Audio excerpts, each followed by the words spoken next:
We just queried the audience one last time. Is there anybody here that would like to make a public comment? Great, no? Okay, so we're gonna close the public comment and move into new business. Kelly? Great.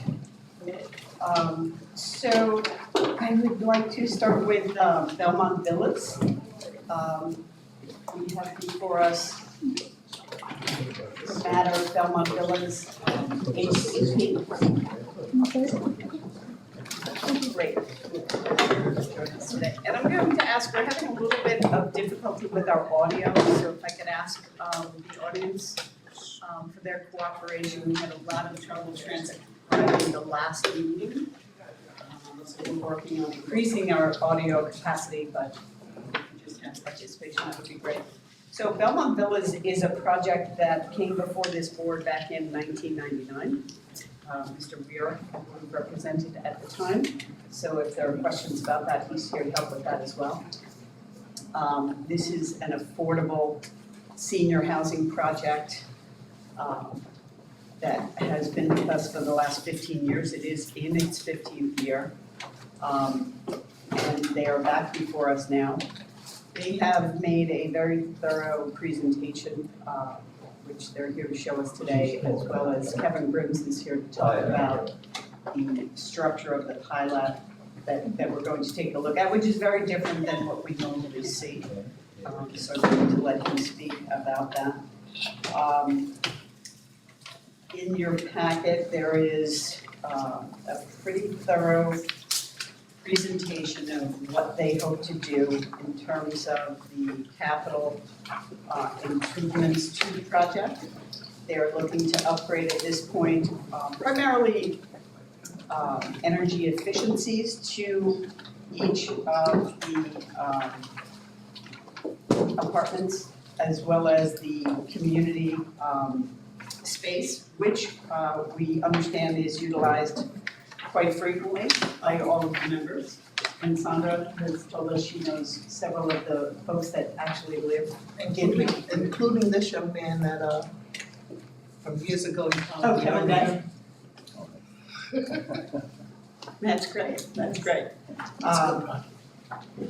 Great, so if there are five employees there, so I'm going to actually turn it over to Kevin Day and to Dan Deegan. Again, they've spent a tremendous amount of time on a presentation today, and I'm going to let them walk us through the details of the project. Great, thank you. Thank you. Good afternoon. My name is Dan Deegan with the law firm Portelli Deegan Trinett in Uniondale, New York. On behalf of the applicant, I have Kevin Day here, who's Senior Vice President of Conifer Realty. Conifer should be well known to this board. They have an excellent reputation for affordable housing. They have a number of projects on Long Island, probably close to 20.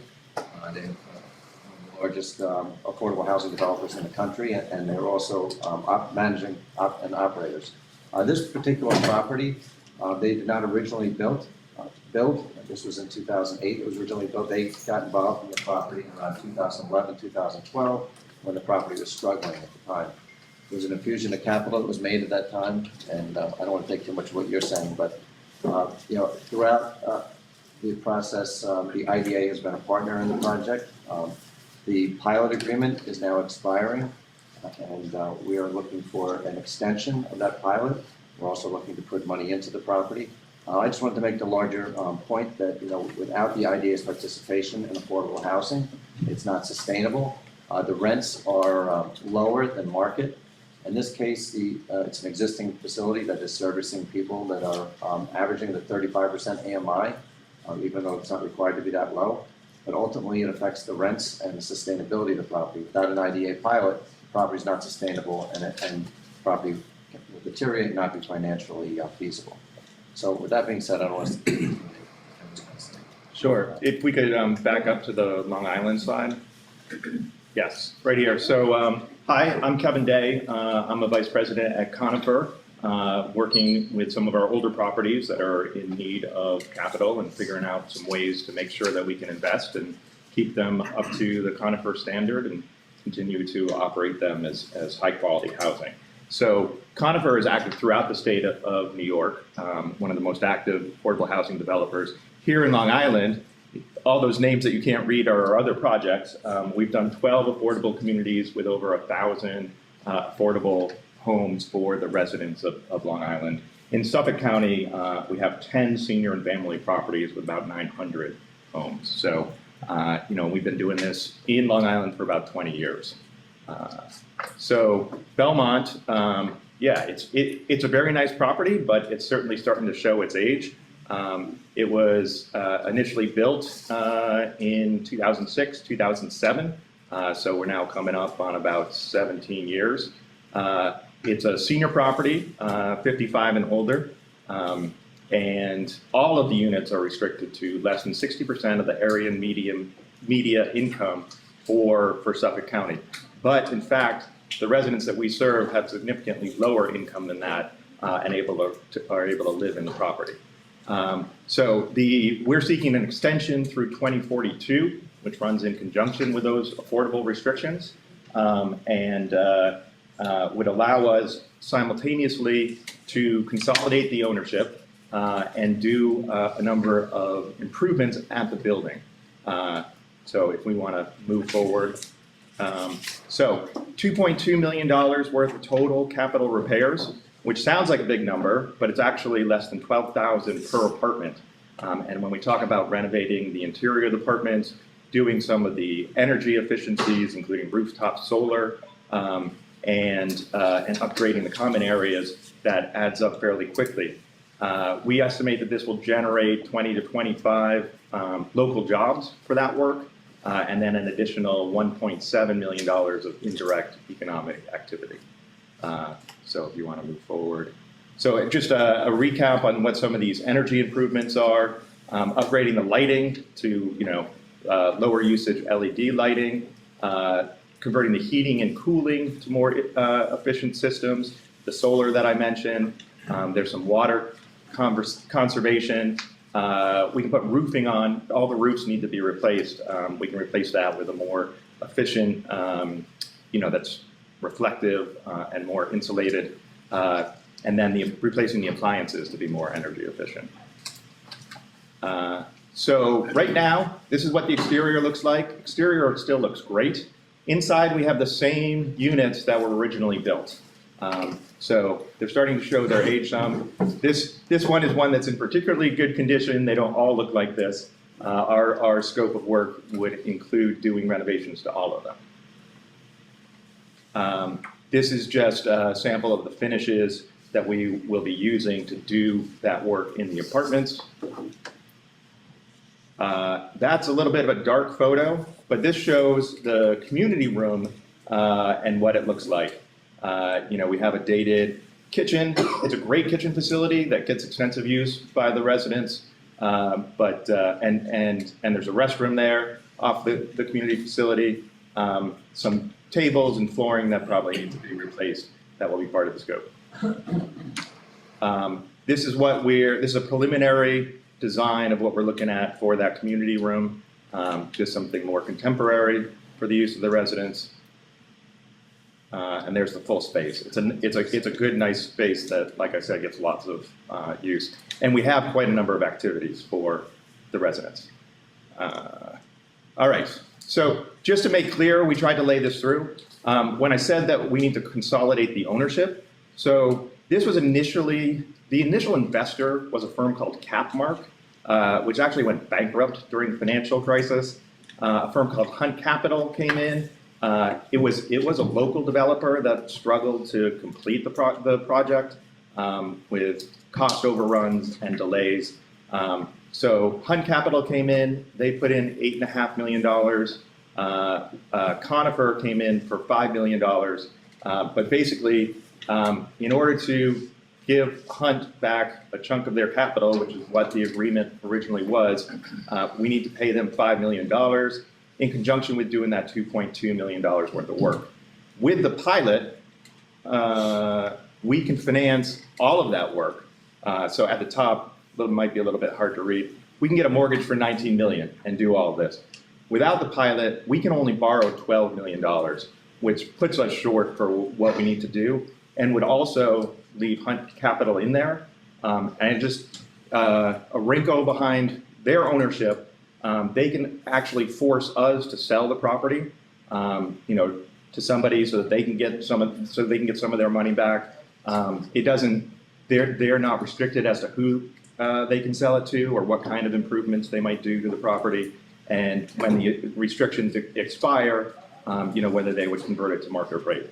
Conifer's business is affordable housing. That's what we do, and we're committed to it. So typically what we do on our properties when we get to the end of the restrictions is we go back and we get some additional tax credits or resources from the county or the state so that we can redo it, improve it, and extend it for affordable for another 20, 30, 40 years.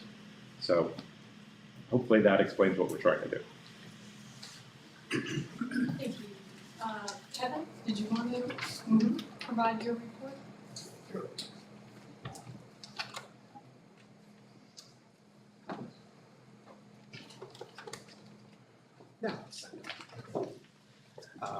Good afternoon.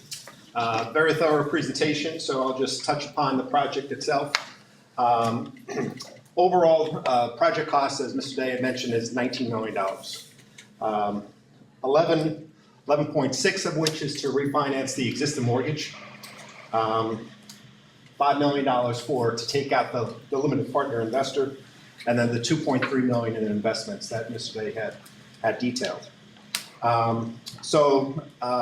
All of that would be done with a refinancing of the note. And in order to do all of that, there needs to be sufficient income stream to be able to finance, to be able to cover that $19 million loan that would be taking out the existing loan plus the limited partner investment plus the capital improvements. So the current pilot was initially approved in 2003. It was activated after the project was placed into service in 2008. So now in 2023, it's coming to the end. Now, if you could just forward just to the existing pilot schedule.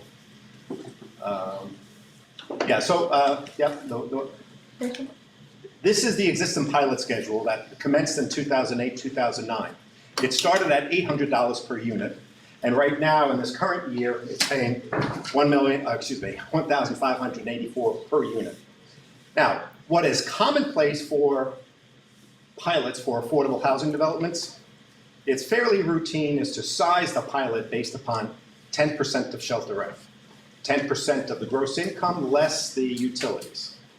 So when I look at the existing financials and the existing income stream, I size the proposed pilot at 10% of shelter rent. So if you could just go to the next one. So we propose the next one at 10% of shelter rent, which just so happens to be just about 3% higher than what they're paying right now. So the existing pilot is basically sized based upon 10% of shelter rent, and it's just to continue. Why does it need to continue? There's 20 years remaining on the rent restrictions per the covenants of Section 42, the regulations that govern the low-income housing tax credit. So this was originally funded and utilized with, or the funding stream included low-income housing tax credits for which the limited partner investor invested all the years ago. So if you just go to the proposed pilot schedule is based upon starting it at 10% of shelter rent, and that's equivalent to $1,600, little over $1,600 a unit. We propose escalators of 3%, which is consistent with the other operating expenses. No, stay there, if you could, thank you. So it escalates at 3%. So during the next 20 years, it will average 354,000 in pilots, which is equivalent to 2,162.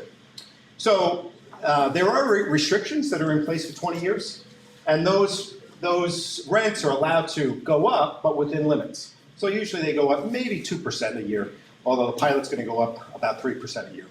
But there would be sufficient income to cover all of the operating expenses plus this proposed new pilot. Okay, if you could just go back a few slides. So, yeah, one more. One more. We looked at the 2022 audited statements, and it was just Usually you're looking for a debt coverage ratio of above 1.2. So we have an existing debt coverage ratio that meets that. But if this were to transition into full taxes, it would estimate to be about a little bit less than 5,000 a unit. We'd have a negative cash flow. And then we'd have a big issue for the developer because they would be out of compliance with the Section 42 regulations governing the program under the rent restrictions. So we size it at 10% of shelter rent, and it allows it to demonstrate a 1.2 debt coverage ratio, which is what the new lender who's refinancing all of this is going to require. Okay, next slide, please. Yeah, we went through that. Next slide.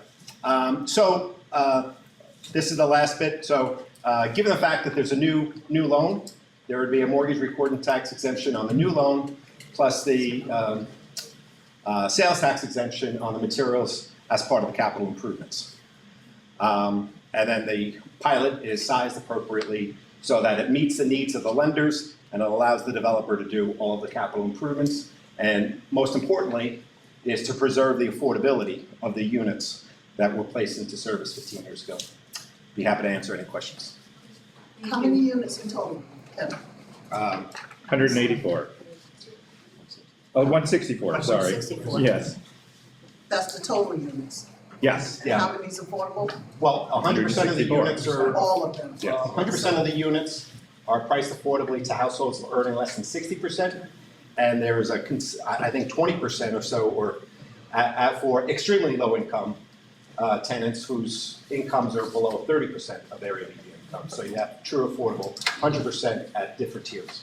So why aren't you guys starting a consulting business to teach other developers?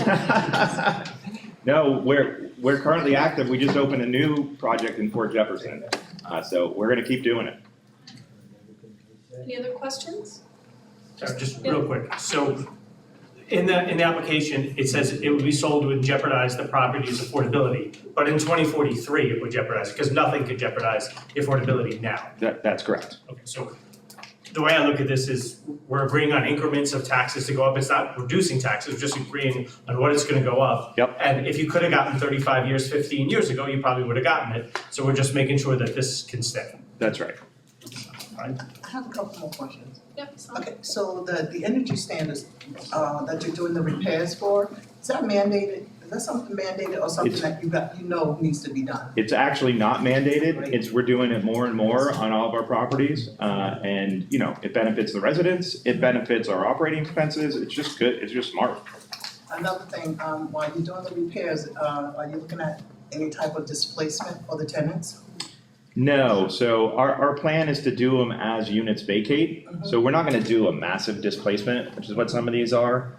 We're just gonna buy the materials and as units become available, we're gonna update them. What about the long-term people though?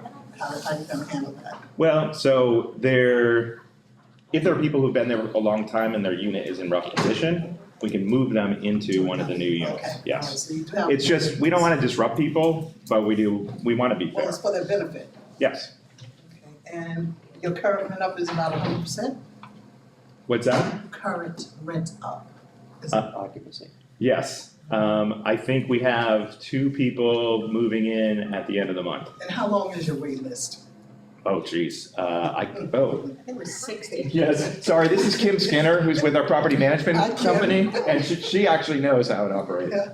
We have a pretty extensive waiting list. It averages 12 to 24 months for people, and at this time we have probably over 100. Thank you. Oh, who was the original developer? Do you remember his name? Bill. Oh, Bill. I can give you the history of it. So The name, I'm trying to pull that name, Bill. this project was originally developed by a woman named Barbara Sapien. Yeah. It was a great project. Unfortunately, there was a number of, she got hit with, right when the bond, so the IDA, as Kelly said, issued this through tax and bond financing, which has the same income restrictions as the local amount of tax credits. In fact, we did tax and bonds issued by the IDA, and they had 4% local amount of tax credits. HUD right after we issued the bonds in December of that year, changed the requirements for this type of building, and had to go through a complete redesign, to raise costs, put them back for construction a couple of years. We had other issues getting hooked up with sewer. This thing was built and finished, and they couldn't hook up to the sewer for a couple of years. That's why it actually took so long, should have come online probably 2002, didn't come online, I think it was 2006. So there were a lot of delays, bankruptcy of the developer.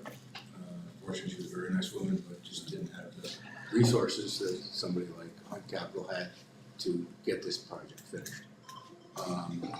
Good news is, it came online, it's finished, it's been a great project for the IDA, and a real plus for the residents there. One of the things we'll have to do here is, because this was structured as a tax and bond financing, where we had an indenture of trust, we had an installment sale agreement, all the other bond documents, all those will be terminated with the new loan, and then we'll recast this as a straight lease transaction going forward. So we will terminate the old bond documents and then enter into new straight lease transactions.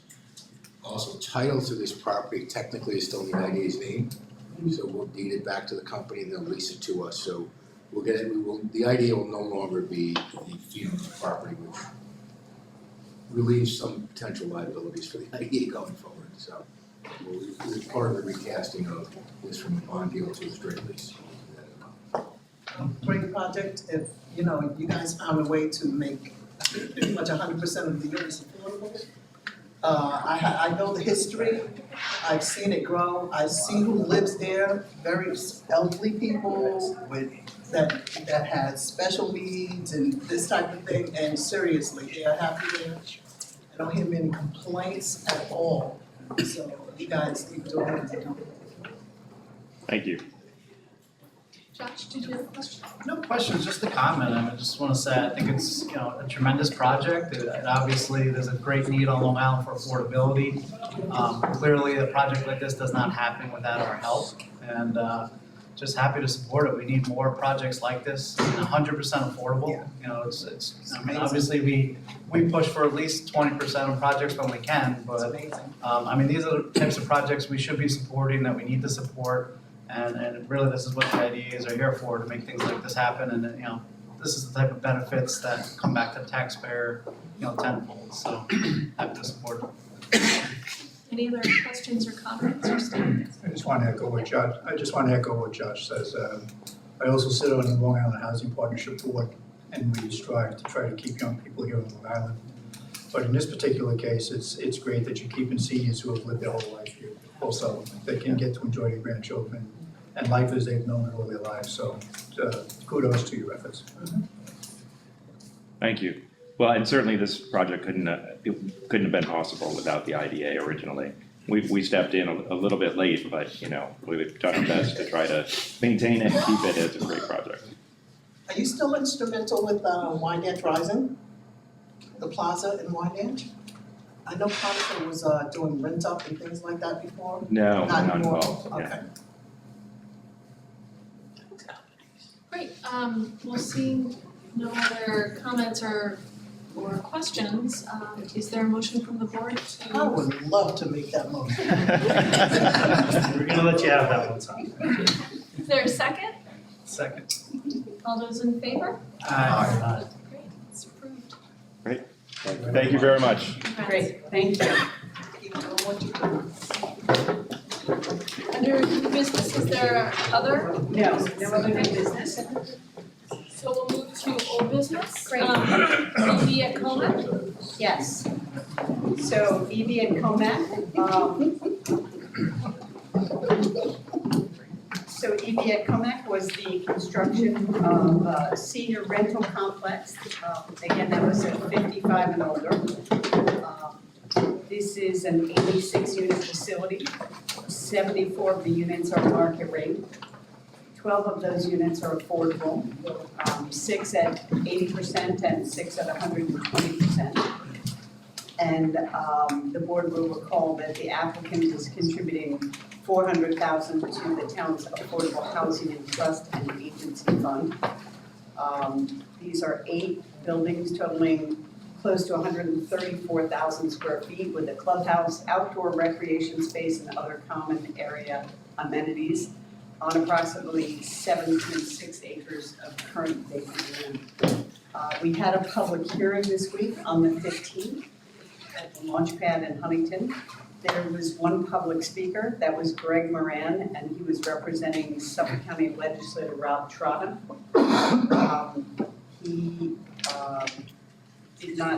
He presented verbally, he did not present anything in writing. Legislator Trotta is opposed to the project.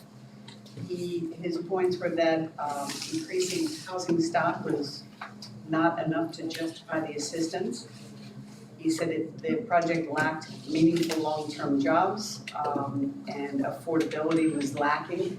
The majority of the units were renting greater than $4,000.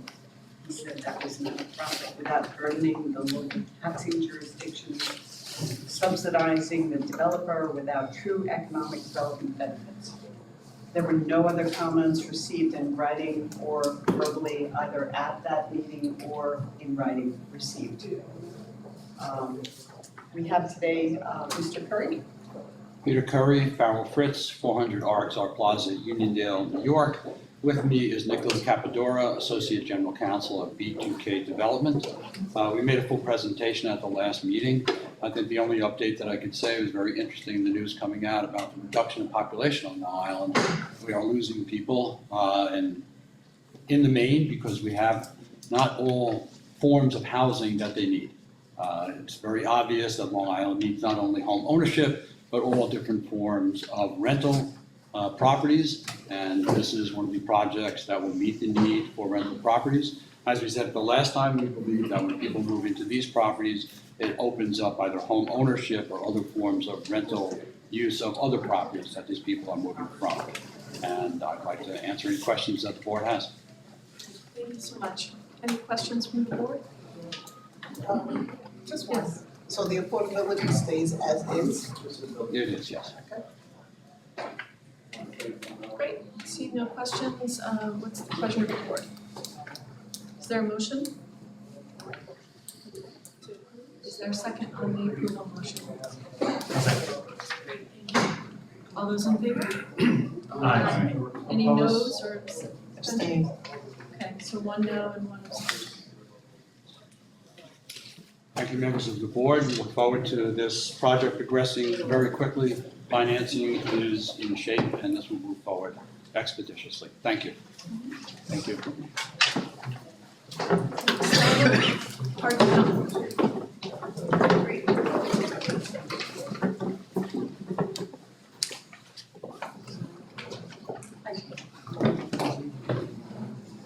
So, Harts Mountain, tabled the discussion at the last meeting. We put together some information, which was circulated to the board. We worked through a variety of data points, and Chris Daniels was extremely helpful in having us look at data a couple of different ways that we hadn't in the past. One of the spreadsheets that we circulated, and everyone will see, was a PDF, and it just a comparison between the 15 and 20 years so that we could kind of break down the information. We worked with the IDA in Glen Cove years ago, we always said data tells a story, and I always found that to be true. There's far more to the Harts Mountain story than just data, as we've all learned. But at this point, we're just trying to present information and get to a point where we can decide how to move forward. So looking at, and Greg made some good points, and I think Melissa's here to speak to some of that. But I think some of the things we wanted to talk about were that looking at the pilot structures. So for a 15-year pilot, a couple of the points that Tony was making at the last meeting were, so a 20-year pilot for the Suffolk County IDA is looked at when there is a job commitment of 200. And We have had very few of those. I think Comac was one, and it's probably the only other one that is active with this board. For 15-year pilots, we consider those when a company comes to us and commits to a minimum of 50 jobs. Now, that is a practice of staff as presented to the board, and it is a consistent practice that we follow. Harts Mountain is coming to us and suggesting that they would like to switch from a 20-year pilot to a 15-year pilot, and they would like to request that they adjust from 500 jobs to 250.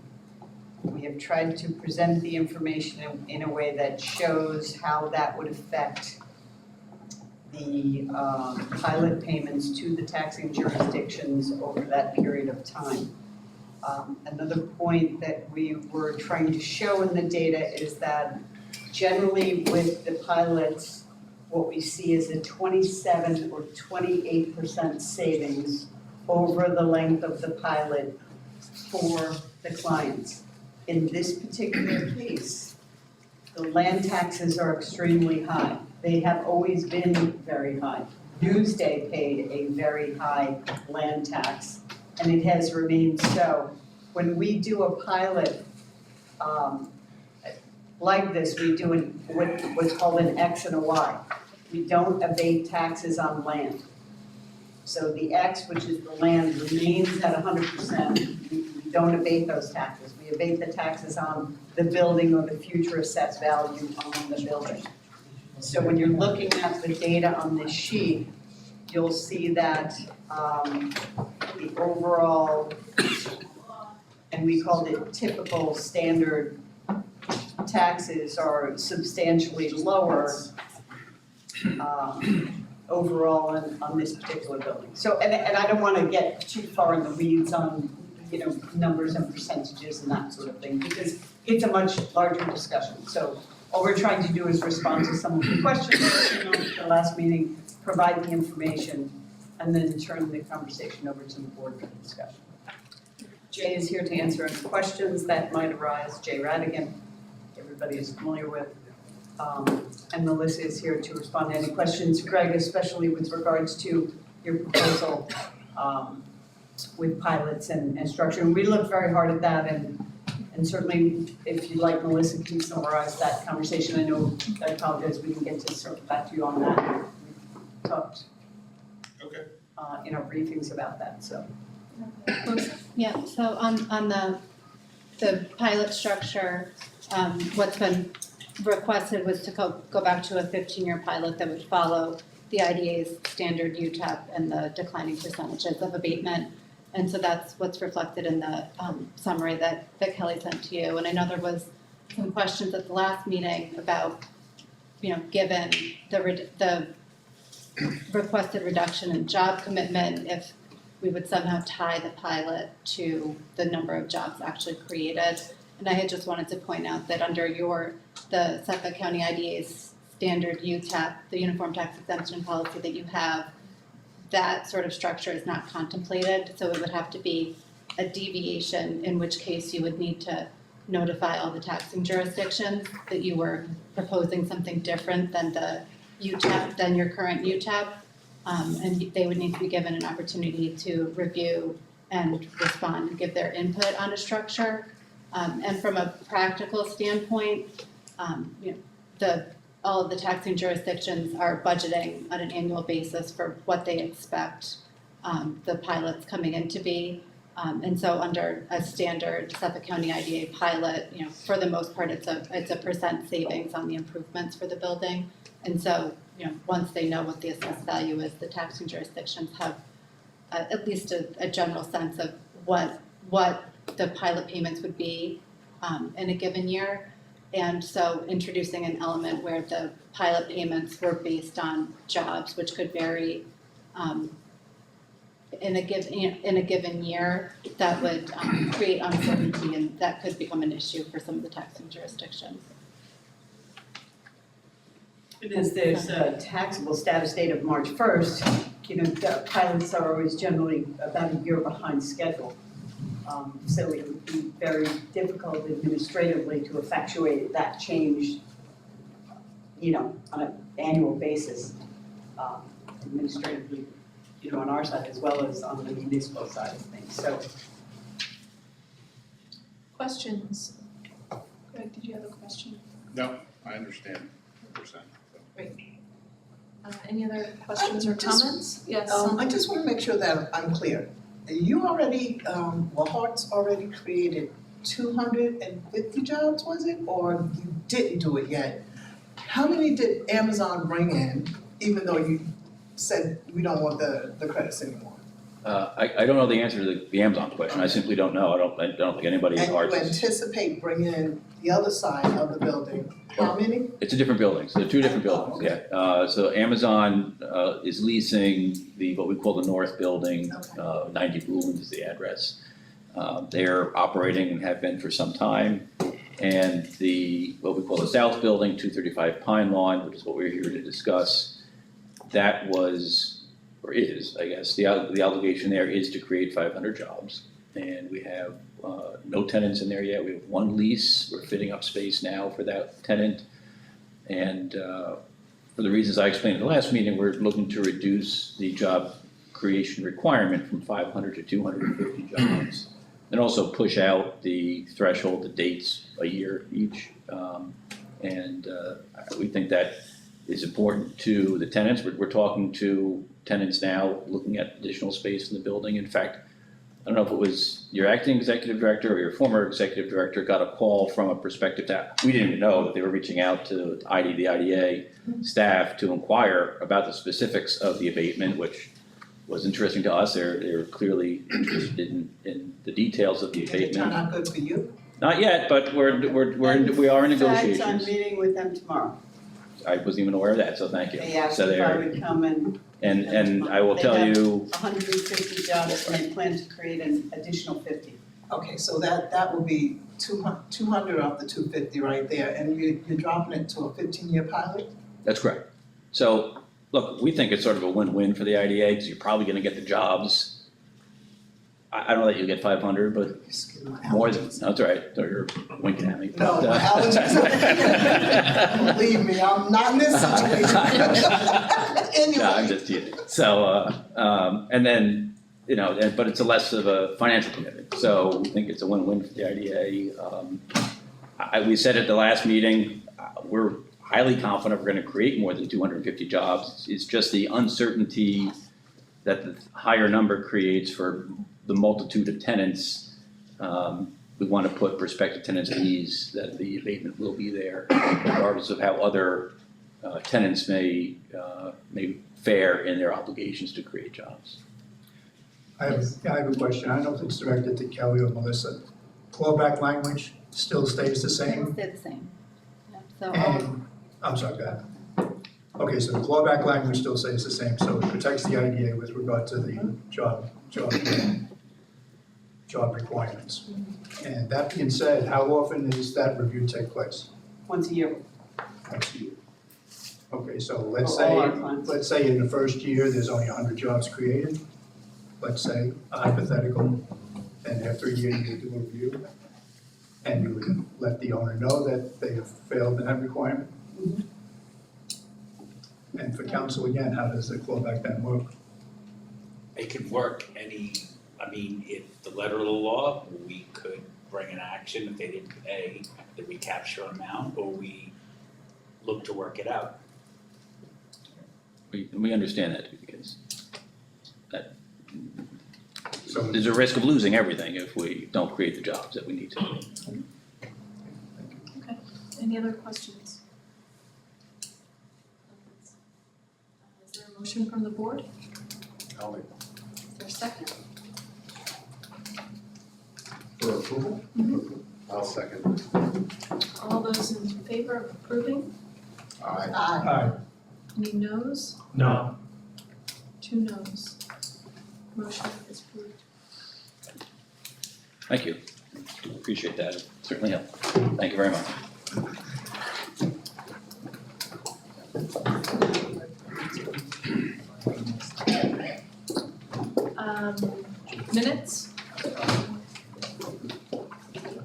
There are minutes that were distributed from our last meeting.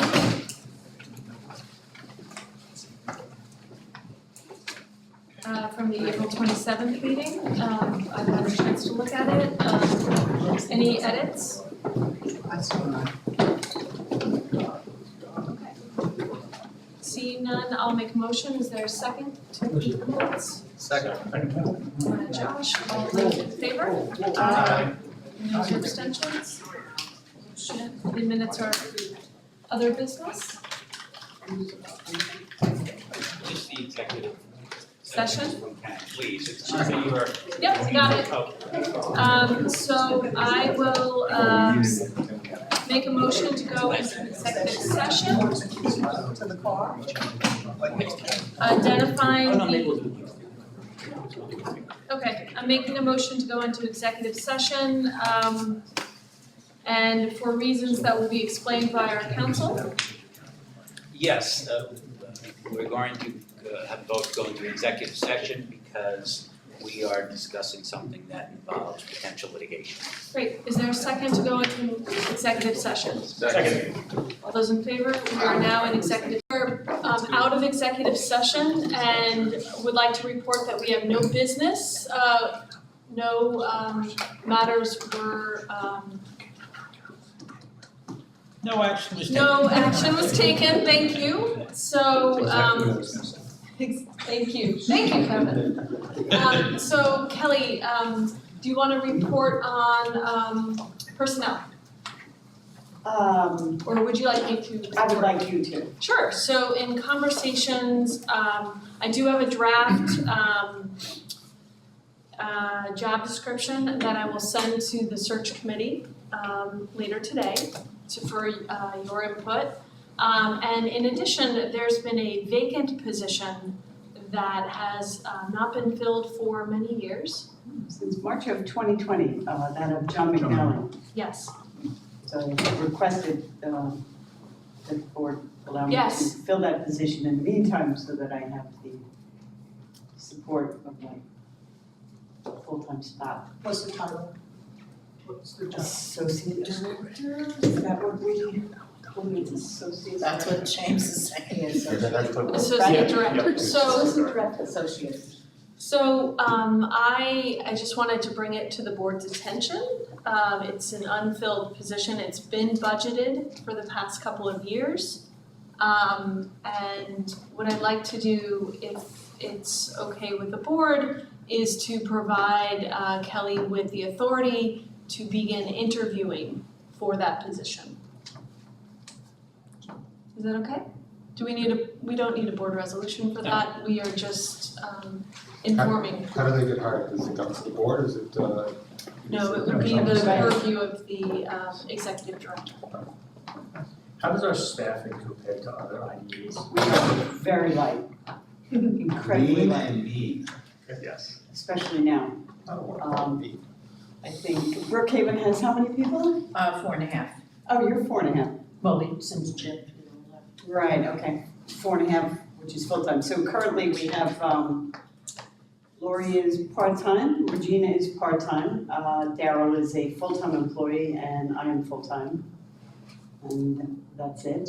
Babylon, I believe, has. Counting 3 for 4 3/4. 4 3/4. Almost 5. So we're on par with the other IDAs. Once we hire the new staff. Yes. Okay, So we're quite light. fantastic. Any other questions on that matter? And I was an executive recruiter in my past life, and I had a really great candidate, so. I guess so. I mean, John was here for a few years. I mean, was there a reason that we kept it vacant for so long? No. And I've been carrying a lot of his stuff and my stuff, and at Gotcha. this point, I really need to offload. I understand. Stuff, you need to Stuff. upload stuff, because now you're assuming more stuff. Got it, Okay. that's not quotable. Thank you. And that's understandable, knowing John for as long as I know him, because the reality is he did quite a job. And once he left, and I know I personally was wondering where all that responsibility, whose shoulders that responsibility was falling on. Well, So, these two folks in the audience have helped tremendously.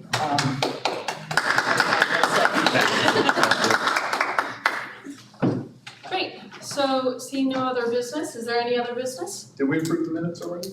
yes. Yes, we did. Okay. And the next meeting is June 22nd. Great, we're adjourned, thank you.